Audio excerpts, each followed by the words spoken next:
people when they called me and asked me to work on their dog. The interesting part of the story was the husband got on the phone, and then he was an engineer. I could tell because he started asking 1,000 questions about what I'm going to do and how I'm going to do it. And all I had to do was give him the ideas of what I was going to do, and then he was going to Google it and everything. But he couldn't wait around. Finally, I told him, I said, the amount of time we spent on the phone, I could already be at your lodge because I'm picking my kids up like 200 yards from where you are.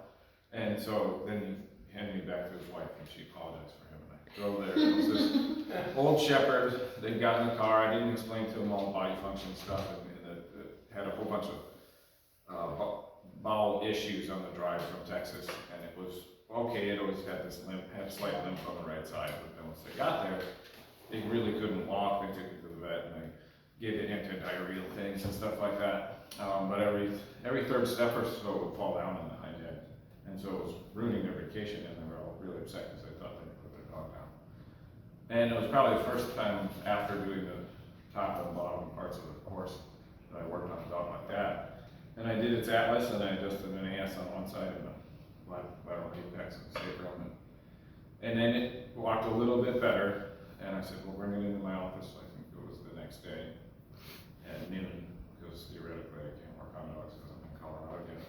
But after 4 more days I can. And printing off another certificate. So I come back from lunch and early, and I forgot that I told them to come. And I walk through the door and I see the owners and the husband I never met, and the dog's just like walking back and forth like nothing happened. And I thought to myself, now I get to answer 10,000 questions about why did that work versus how.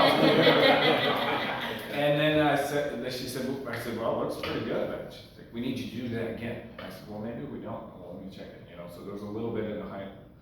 It held most of its adjustment, one adjustment, which is the most amazing thing with dogs.